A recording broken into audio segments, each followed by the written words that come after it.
তো আমনে কেডা আমনের এই অবস্থা কেডা করছে? মায়েরে দিও করে বস খেয়াল আইছে আর বাইন দাও রাখছে, ঘটনা কি? ও বাবা তুমি হেডা বাবারে এটা আমার বাড়ি, আমার উডানে আপনার গাছের লগে বাইন্দা রাখছে। কি করছেন আপনি? আর আপনার বাইন্দা রাখছে কে? তোমার বাড়ি কি দুষ্টি ববন ববন ববনে বাবা রে বাবা পিটি রামচন্দ্র বাবা রে দুইটা ফুরিয়ে আমারে ফিটাইছে রে বাবা। আমি ইয়া কইছি আমারে দান করো, দান দান গানও নাই। আমি এটারে বুঝাইয়া কইছি যে গান নাই, আমার খানি দরকার দান। এটা আরো গান শুনে দুঃখর গান শুনে পরে বেশি করে বুঝাইতাম যাইয়া। আমি কইছি আমারে ভিক্ষা দো, ভিক্ষা শুনিয়া দিছে আমারে ফিটনা রে বাবা গো। আল্লাহ আল্লাহ গজব দাও, গজব দাও আল্লাহ গজব। হ্যাঁ কি কইতাম আপনারে দুঃখের কথা, আপনারে কেমনে সান্ত্বনা দিব? আপনি মনে কোনো দুঃখ কষ্ট রেখেন না। কা আসলে যে দুই ফুরি মানে যে দুই বেডি আপনার পিটছে, এটা না আসলে আমার দুই বিবি, আমার দুই বউ। আপনি মনে কোনো কষ্ট রাখেন না, বুঝে না এই দুইটাই আসলে বয়রা। বছর বোনার দিয়েগো বয়রানি হয় বাবা রে। আমি যে কষ্ট পাইছি রে বাবা, তোমার এই কষ্ট দেখি আমার কষ্ট গেছে কি। আমার যে জখম হয়েছে এগুলা তো ঔষধ দিলে যাইব কি, কিন্তু তুমি জীবন কেমনে কাটাই রে? তোমার জীবন কেমনে কাটের বাবা? কপালের দোষ থাকলে যা হয় আর কি। আসল ঘটনা কি এটা বুঝে নেই। আপনি যাই কইছেন কিচ্ছু বুঝে নেই, কারণ দুইটাই হইলো বয়রা আটকেল, বুঝেন নেই? যে লিগে আপনি কইছেন দান, ইতানে শুনছে গান। আপনি চাইছেন ভিক্ষা, ইতানে বুঝছে ফিটনা। মাফ করে দিন। মানলাম কপালের দোষ, প্রথম বউ বয়রা আছিল, দ্বিতীয় বউ তুমি কেমনে বয়রা বিয়া করলা? একটু টেস্ট করতে আসলে রে, টেস্ট করে বিয়া করার দরকার আছিল না? আর কইেন না, কইলাম না কপালের দোষ। কপাল ভালো না তো। প্রথম বউ যখন বয়রা পায়া লাইছি তখন চিন্তা করলাম যে না, এই বয়রা বউ দিয়া চলতেছে না, বিয়ে আর একটা করুন লাগবে।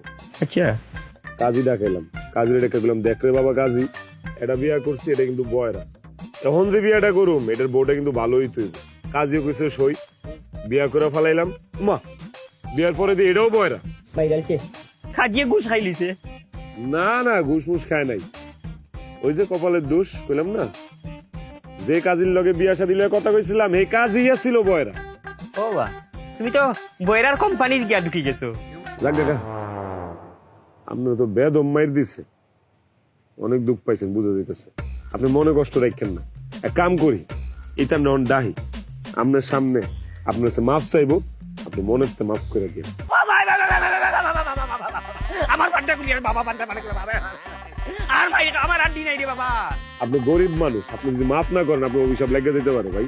এমনি গরিব মানুষ সংসার চালাই সুন্দর কষ্ট কইরা ডাক দিই বাবা। বয়রা আর বুবা যারা এরা শক্তি তাকে বেশি শরীর, তুমি একটু দূরে রাখো বাবা, দূরে রাখো। না দূরে রাখো।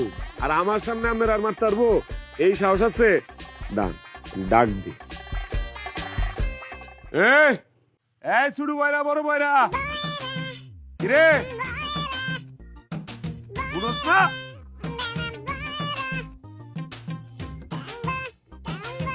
দাঁড়া কেন খারাপই আর কাছে আইবি না।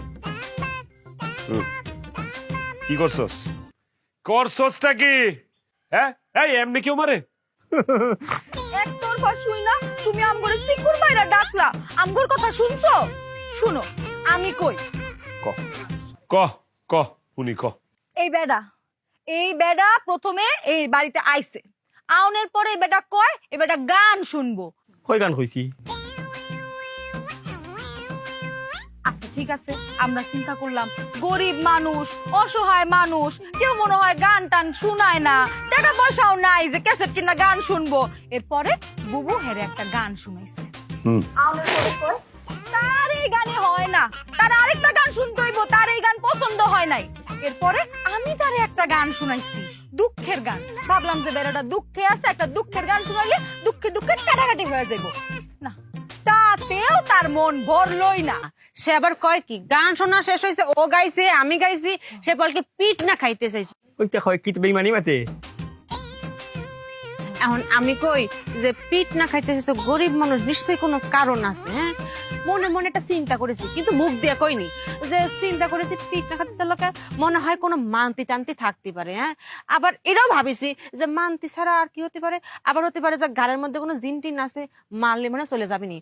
তা মুখ দিয়ে কইনি, মনে মনে ভাবে এমন মার মারিছি দুজনে মিলে, মন মতো মারিছে, খোদার কসম কোনো কৃপণতা করিনি না রে।